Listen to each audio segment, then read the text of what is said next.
In the high orbit of Tessara Prime, a shimmering blue giant of a planet nestled at the heart of the galactic accord, dozens of starfaring civilizations gathered for the most anticipated event in 100 years, the Interstellar Fleet Exposition. Space itself seemed to glitter with activity.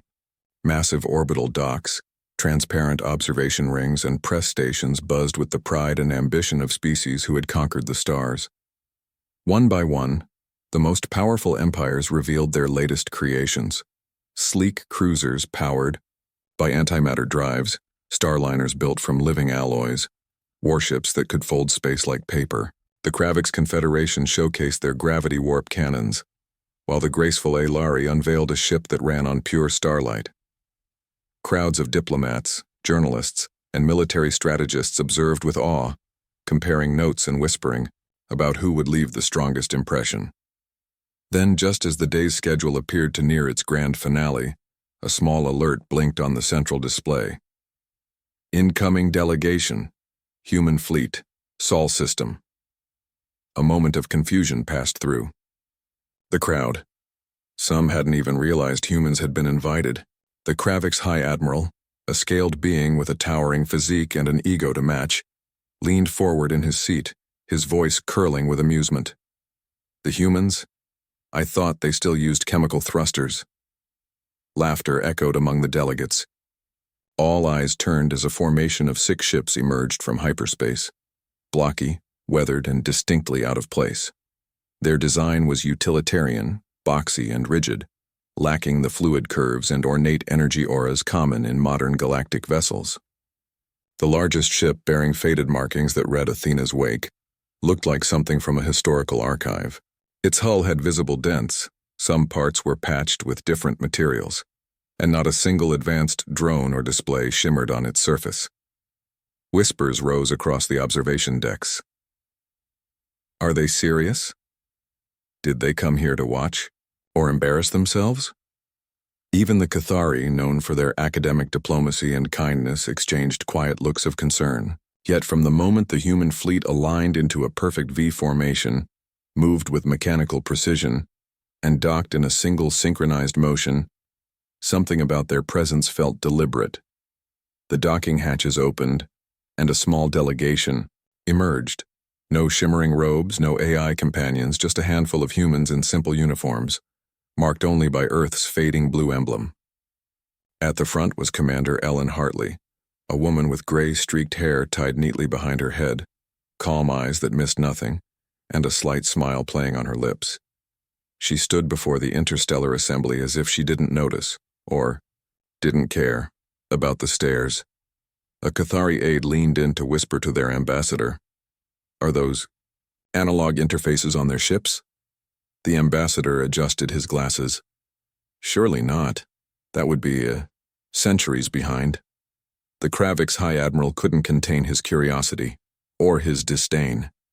He stood up from his chair and called out, with a sneer, "Commander Hartley, are you lost? This is a showcase of the future, not a museum of forgotten relics." The crowd chuckled. Ellen didn't flinch.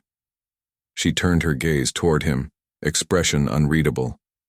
"We're right where we need to be, Admiral," she replied, her voice level. "We came to participate." "In what? An antique parade?" he scoffed. Ellen simply smiled, not rising to the bait.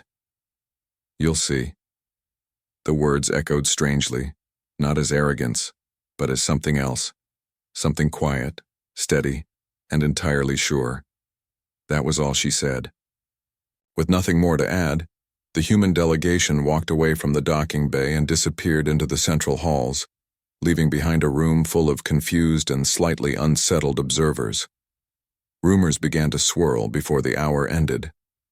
Had Earth misjudged the event? Were they trying to make a statement? Or worse, did they actually believe they belonged here? In private corners, analysts pored over the schematics of the human ships, only to find that most records were outdated or classified. Others searched for clues in Earth's history, puzzled by the humans' odd technological path. Why did a species that once rushed into AI and advanced drones seem to now rely on low-energy, manually operated systems? What was the purpose behind such deliberate simplicity? None could guess. And so, in a place designed to celebrate the bleeding edge of science and progress, it was the oldest, least impressive fleet that stirred the most curiosity. Commander Hartley's quiet words stayed with many that night. "You'll see." It was a strange kind of confidence, like a chess player making the first move with a pawn and already knowing the game would end in checkmate. Something was coming. And though no one could yet explain why, the galaxy was suddenly paying very close attention to the humans and their so-called obsolete ships.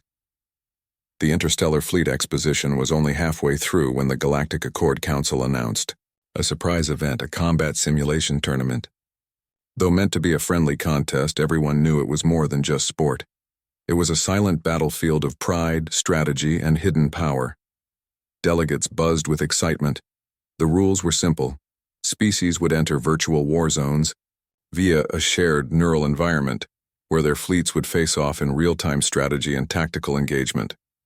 It was meant to measure not just raw firepower, but adaptability, teamwork, and design intelligence. One by one, matches were drawn, and to the amusement of many, humans were paired with the Vorlok Swarm, a synthetic collective known for their hyper-adaptive AI ships that learned from every second of combat. Among the audience, there were knowing smiles and hushed jokes. Everyone assumed the match would be over quickly. The Vorlok, after all, had never lost a neural simulation. Their ships evolved during battle, countering enemies before they even realized they were being analyzed. And yet, as the human team entered the simulation chamber, Commander Ellen Hartley at the lead, flanked by 4 silent officers, there was no sign of fear or hesitation. The interface recognized their outdated systems and booted up the scenario, generating a hostile sector with asteroid fields, signal interference, and variable gravity zones. Spectators could view the simulation through holographic windows, watching every move as though it were real. From the start, the difference was clear. The Vorlok ships entered like flowing liquid metal, moving with perfect formation and AI-driven coordination. They fired test pulses, mapped the environment, and attempted to link into enemy systems, but the human fleet didn't react like any the AI had encountered before. Their ships, though old and visually unimpressive, darted into strange patterns. They moved in short, sharp bursts, using asteroids for cover and delaying their responses, in ways that confused the AI's prediction models. And then, it happened. Just as the Vorlok tried to override one of the human drone signals, their systems encountered something they didn't expect: hard-coded analog encryption. No quantum interface, no open ports, no data trails. The AI faltered for a fraction of a second, trying to find a way in. That was all the humans needed. Commander Hartley issued a low-toned command, and the human ships launched a flanking maneuver that looked reckless but hit with uncanny precision. One Vorlok scout exploded before it could adapt. The rest tried to shift strategy, but every change was already anticipated. Human ships kept zigzagging through the field, using the terrain like old naval commanders once used oceans. There was no central command system, just hand-typed directives, radar pulses, and pattern recognition that came from trained human instinct. In the control room, species from across the galaxy watched with growing silence. The Kravik's High Admiral, who had laughed the loudest the day before, now leaned forward, eyes narrowed. A young Cathari analyst whispered to her mentor, "Their moves, they're not random, they're layered." The older Cathari nodded, slowly. These are not simulations to them. This is history, experience. On the battlefield, the Vorlok tried to retreat and reconfigure, but the humans pressed in tighter. They disrupted formation lines with electromagnetic pulses, jammed sensor fields using reflective debris, and used misdirection with decoy signals. One by one, the AI ships blinked out, unable to defend themselves. When the final Vorlok vessel was cornered and shut down, a strange hush fell over the arena. No one clapped at first. No one had expected it. Humanity had won, not with superior weapons, but with a kind of brutal elegance the galaxy hadn't seen in ages. Their so-called obsolete systems had turned out to be immune to all the high-tech interference and digital subversion that modern species relied on. They didn't just survive, they dominated. The control room, filled with observers from over 60 species, remained quiet for a moment longer, and then whispers began. Did you see how they mapped the blind zones? Their command structure was distributed, no single point of failure. But how could they defeat AI with instincts? The humans exited the simulation chamber the same way they had entered, quietly, calmly. No cheering, no boasts.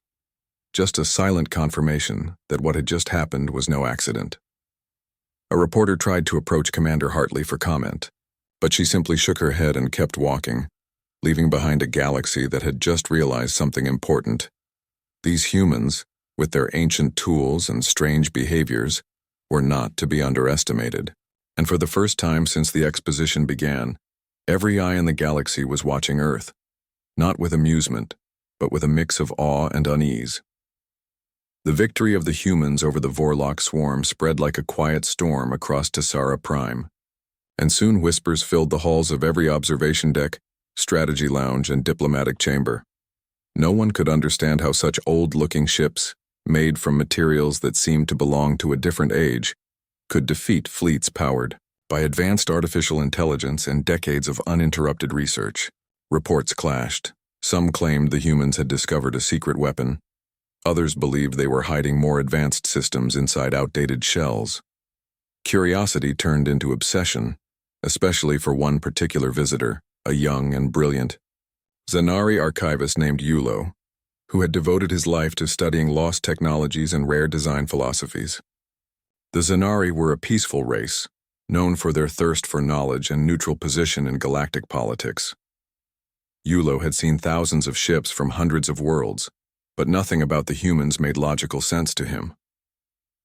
That night, long after the halls had emptied and diplomatic meetings paused for rest, Yulo used his clearance and small scanning drone to slip unnoticed toward the human docking bay. His heart pounded with a mixture of fear and fascination as he stepped inside Athena's wake, the largest of the human vessels.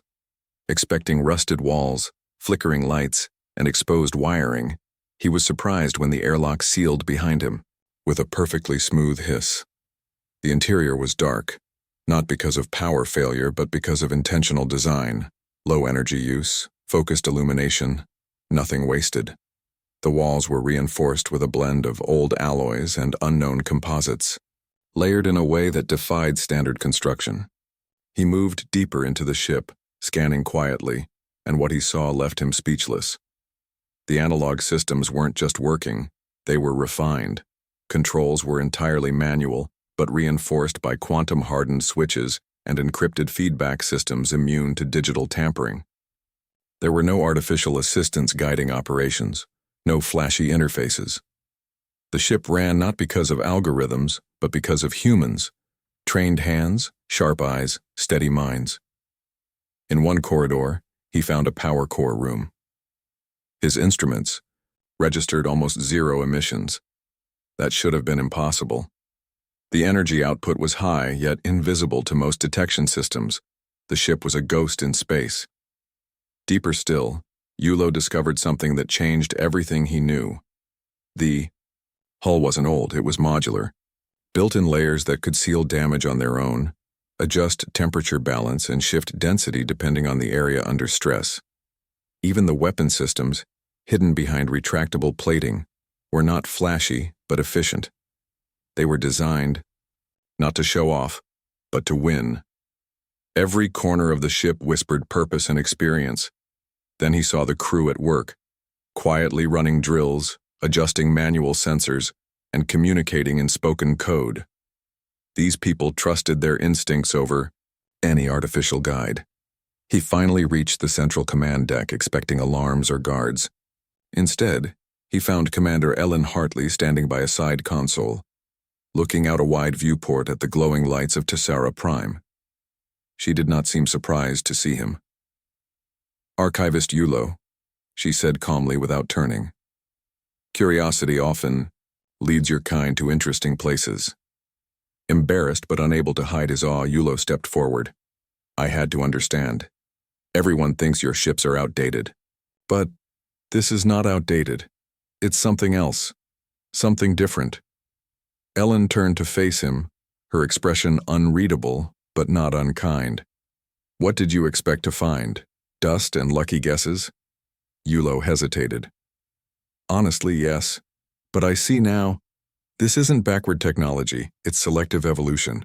She nodded slowly, then walked over to a control panel with physical levers and a set of analog meters. "We've already lived through the AI revolutions, Archivist, the over-automation, the singularities, the collapses. We watched whole colonies vanish because no one remembered how to pilot without a machine. We learned, we adapted, we endured." Yulo looked around once more, this time with respect rather than confusion. "You chose simplicity," he said almost to himself. Ellen smiled faintly. "We chose reliability, predictability, control." She gestured at the window, where dozens of advanced alien ships sparkled like stars. "They build for speed and shine. We build to survive the unknown." Yulo absorbed her words like scripture. In that moment he understood that the humans had not fallen behind. They had stepped sideways into a place where technology served them, not the other way around. A path others had forgotten or ignored. The next day, quiet murmurs filled the High Council chambers as Yulo submitted a private report to the Accord. He did not reveal human secrets, but he urged the Council to reevaluate their assumptions. The humans had not come to impress, they had come to remind. And as other races began to review their own designs and vulnerabilities, a subtle shift began across the stars. For the first time in generations, the galaxy looked backward, not with nostalgia, but with new eyes. Eyes that now saw the rust, not as weakness but as wisdom forged through fire. As the final day of the Interstellar Fleet Exposition approached, the skies above Tessera Prime glowed with pride and celebration, delegates preparing closing speeches, and fleets slowly aligning for a peaceful farewell formation. But just as the festivities began to settle into routine, space itself changed. A sudden tremor rippled through the orbital field, and without warning, a pitch-black tear appeared near Tessera's star, warping light and swallowing nearby signals in complete silence. No one saw it coming. The anomaly did not arrive with sound or flame. It arrived like a shadow cutting through reality. Within seconds, ships closest to it lost power. Lights died, navigation systems failed, communication arrays blinked out like candles in a storm. A cold, creeping force rolled outward in waves, silencing anything digital, draining energy as if the very laws of physics were breaking apart. This strange entity, later called the Null Tide, did not speak, did not announce itself. It simply began consuming everything. Panic surged.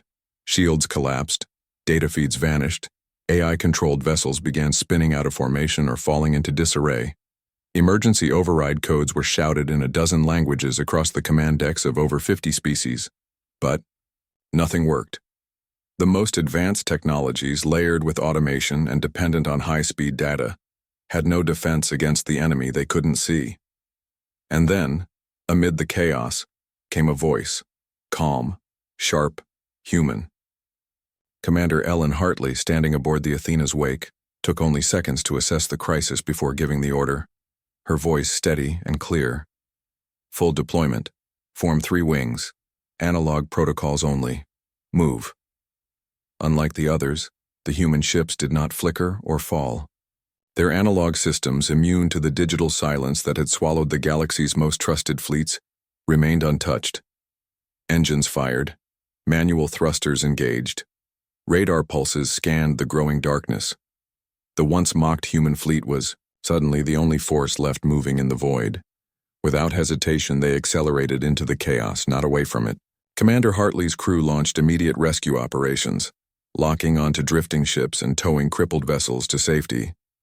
Using grappling pods and coordinated boarding teams, they pulled thousands of crew members from sealed decks and failing life support systems.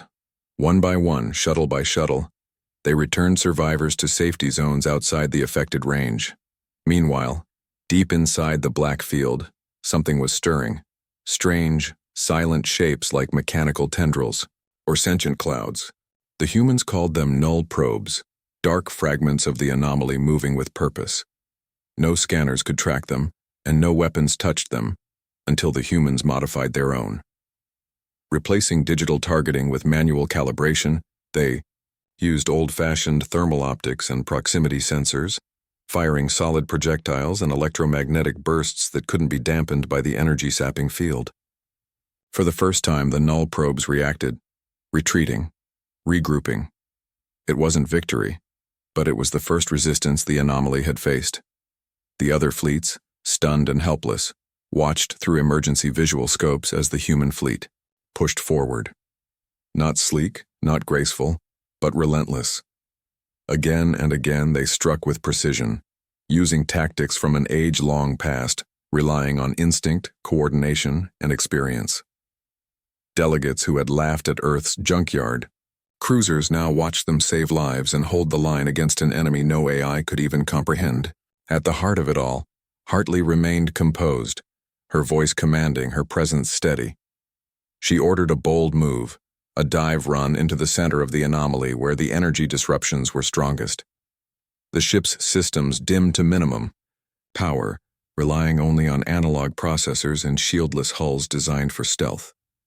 Every crew member operated by hand, every calculation done with slide rules and pocket charts. No help came from satellites or autopilots. It was humanity at its most basic and most effective. What they found inside changed everything. Deep within the null tide was a pulsing core, neither alive nor dead but something ancient and broken, sending out waves of interference like the dying breath of a star. It was not evil, it was damaged, broadcasting blindly, a remnant of some lost mechanism from another universe or forgotten war. Hartley marked its location, disabled its probes, and withdrew. By the time the fleet returned, dragging behind it data, survivors, and the first tactical blueprint for resistance, the galaxy had already changed. Species who once ignored the humans now gathered around them, asking questions, offering thanks, looking with awe at ships once called obsolete. In the span of a single crisis, everything had turned, and as the humans powered down their engines and prepared for whatever came next, the galaxy quietly realized a truth they had missed all along. When all the light failed, when all the code crashed, it was the hands of humanity, guided by instinct, not programs, that held the stars together. The darkness of the null tide finally faded, not with a dramatic explosion or final battle, but with careful, calculated effort. Human ships holding the line while others regrouped, their analog systems steady in the storm. Across Tessara Prime, lights flickered back on, shields stabilized, and the galaxy slowly caught its breath. In the aftermath of the event that had nearly brought an end to the most powerful fleets in known space, something even more unexpected happened. Respect replaced doubt. The Galactic Accord, known for its formality and caution, wasted no time in calling an emergency summit. High delegates, war strategists, and scholars from all corners of the galaxy gathered to discuss the anomaly, but more than that, to discuss humanity. Earth, once listed under the classification of provisional member, due to its non-standard technology and perceived lack of advancement, was now reclassified as a core strategic civilization. The vote was unanimous. No objections, no hesitation. In meeting halls once filled with quiet laughter about human designs, now stood lines of representatives requesting joint training programs, access to tactical blueprints, and co-development initiatives. Even the proud Kravix Confederation, known for their arrogance, requested a permanent human advisor to assist with retrofitting parts of their own fleet with analog backups. Across space, engineers and commanders re-examined their over-reliance on AI systems, taking notes from the same ships they had once mocked as outdated. Inside the Athena's wake, crew members walked through the ship with a quiet sense of pride, not needing to boast, knowing their performance had spoken for them. Commander Ellen Hartley stood on the bridge, watching as the final group of delegates departed their ship after a tour that left many speechless. Where they had expected rust and relics, they had found innovation in disguise, durable systems, fail-safe designs, and command structures that put instinct above code. One by one, even the skeptics had changed their views. As the ship prepared to leave orbit, a young alien cadet, barely taller than Hartley's shoulder and clearly nervous, stepped forward. His eyes shimmered with curiosity as he asked, "Commander, if your ships are the best, why didn't you tell us?" Hartley paused, then smiled gently, the stars reflecting off the viewport behind her. "We didn't need to," she replied. "We just had to show you." That answer, simple yet profound, echoed across the bridge as the ship turned toward the deep reaches of space. Outside in the docking rings, other species began preparing their fleets with new priorities. Not flash and speed, but balance and resilience. Manuals were being rewritten. Training modules were updated. For the first time in generations, progress wasn't measured by how advanced something appeared, but by how well it worked when everything else failed. Hartley watched as Tessara Prime shrank in the distance, its orbit once filled with doubt, now filled with admiration. A message came through from the Galactic Accord, a personal thank you, and a formal invitation for Earth to help lead the next interstellar defense initiative. She forwarded the message to Earth Command without ceremony, knowing her people would understand what it meant. Back home, children would grow up hearing about the battle not as a war story, but as a lesson in humility, patience, and preparation. The stars, once symbols of unreachable wonder, now felt like a shared inheritance. And humanity, long underestimated, was suddenly seen as the guiding hand. They hadn't changed who they were to earn that role. They had simply stayed true to what worked, to what mattered. In the silence that followed, the ship's engines hummed quietly, every system functioning perfectly, not because of advanced AI, but because of trained hands and proven machines. The Athena's wake moved forward, not as a relic, but as a reminder that true strength isn't always new. It's often what survives, adapts, and endures. And so, while the galaxy looked to the future, they did so through a new lens, one shaped by the quiet brilliance of those once called obsolete. The humans didn't ask to lead. They didn't demand respect. They simply showed up, stood firm, and did what no one else could. Now the stars opened a little wider for everyone, and it was the steady hands of humanity, reliable, resilient, and ready, that led the way.